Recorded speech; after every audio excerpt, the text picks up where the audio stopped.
Welcome to my channel, Learn with Teacher Annie.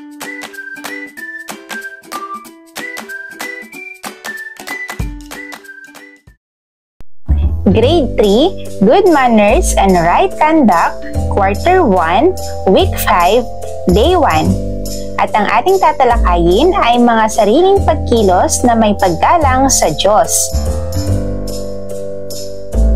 Layunin, nakakikilala ng mga sariling pagkilos na may paggalang sa Diyos. At natutukoy ang mga sariling pagkilos na may paggalang sa Diyos ay tanda ng pagkilala at pagmamahal sa Kanya.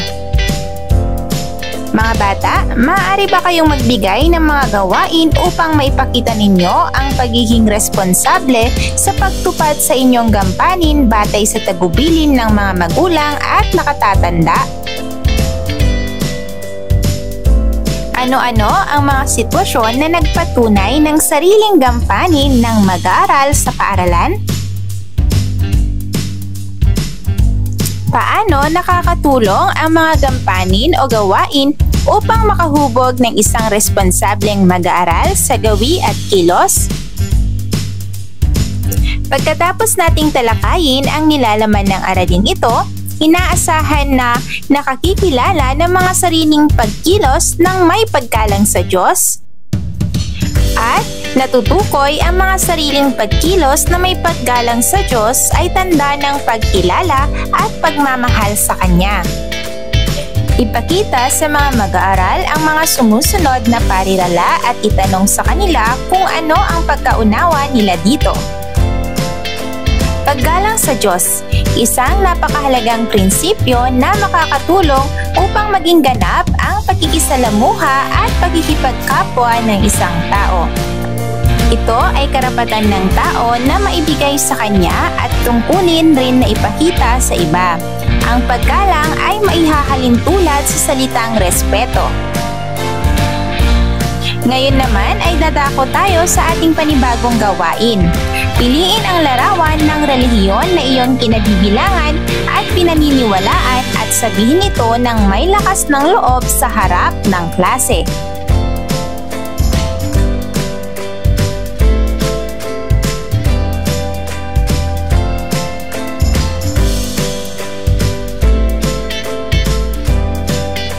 Iisa ba ang inyong relihiyong kinabibilangan?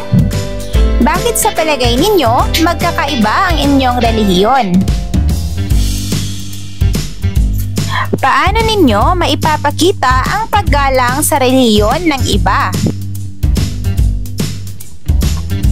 Bumuo ng isang triad na siyang gaganapan sa usapan sa ibaba. Bigyang buhay ang bawat tauhan upang higit na maunawaan ang mensahe ng usapan ng mag-aaral. Lunes ng umaga sa loob ng paaralan. Magandang umaga. Ako si Aya. Ang aking relihiyon ay Romano Katoliko. Ako ay nananalangin sa aming puok dalanginan na tinatawag naming simbahan. Ang pinaniniwalaan kong Diyos ay ang Panginoong Diyos na tinatawag na Diyos Ama. Naniniwala ako na ang Diyos Ama ang lumikha ng lahat ng bagay sa mundo at ng buong nilalang. Assalamualaikum. Muhammad, ako ay isang Muslim. Ang aking relihiyon ay Islam. Ang pinaniniwalaan kong Diyos ay si Allah. Ang aming puok na langinan ay tinatawag naming moske.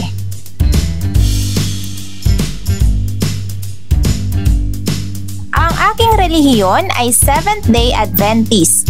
Iginagalang ko ang paniniwala ng iba. Mga bata, bigyang buhay ang bawat tauhan upang higit na maunawaan ang mensahe ng usapan. Mga bata, ano ang pinagtatalakayan ng mga mag-aaral? Ano ang kahalagahan ng pagkilala ng sariling pagkilos ng may paggalang sa Diyos? Naniniwala ka ba na paggalang sa Diyos ay tanda ng pagkilala at pagmamahal sa Kanya, pangatwiran? Bilang mag-aaral, paano mo iginagalang ang Diyos sa pang-araw-araw na pamumuhay? Basahing mabuti ang bawat item. Isulat sa sagutang papel ang check ang mga sitwasyon na nagpapakita ng paggalang sa Diyos at X kung hindi.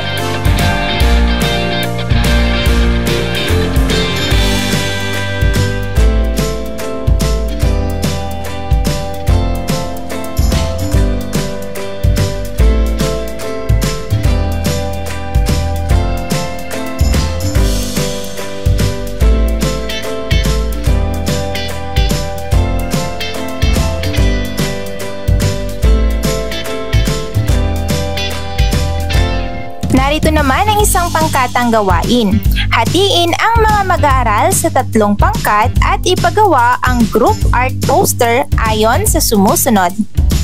Para sa unang grupo, paggalang sa Diyos. Sa ikalawang grupo, paggalang sa paniniwala o pananampalataya sa ibang relihiyon. Para sa ikatlong grupo, pagkakaisa sa pagkilos na may paggalang o paniniwala sa Diyos. Ito ang rubric sa paggawa ng poster. Makakatulong ito bilang gabay upang mas mapaganda pa ang inyong itinakdang gawain.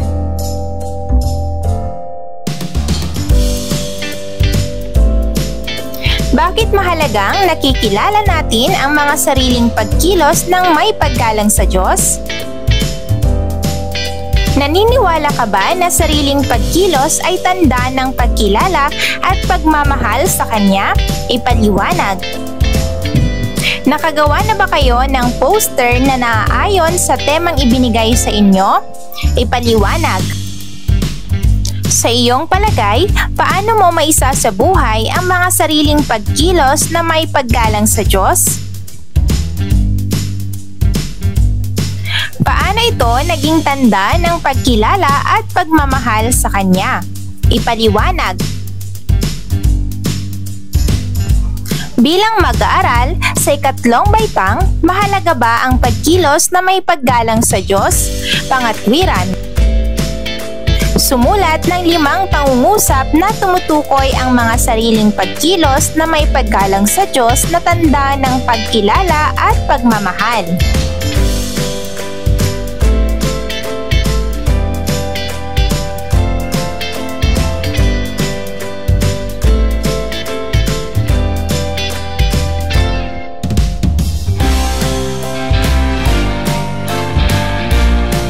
Tandaan, ang pananalig sa Diyos ay sariling pagsasakilos ng mabuting asal at gawi sa bawat isa. Ang paggawa ng mabuti sa kapwa at paggalang sa iba't ibang relihiyon ay halimbawa ng pagkilos na may paggalang sa Kanya. Naglalayon ito ng tamang paghubog upang maging mabuti pang tao at sumisimbolo ito sa pagmamahal sa Diyos. Kinasisiyahan at pinagpapala ng Diyos ang mga taong gumagawa ng mabuti sa kapwa. Basahing mabuti ang bawat pangungusap. Isulat ang salitang nagagawa ko kung ito ay naisa sa kilos ng may paggalang sa Diyos at hindi ko nagagawa kung hindi naisa sa kilos. Isulat ang sagot sa iyong kwaderno.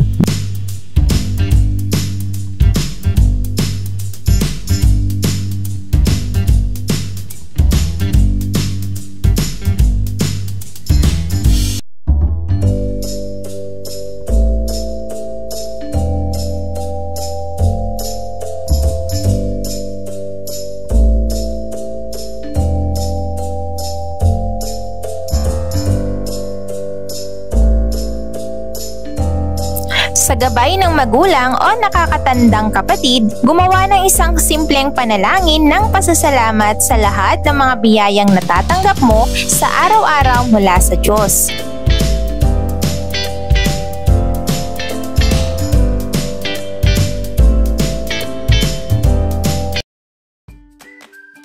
Welcome to my channel, Learn with Teacher Ali.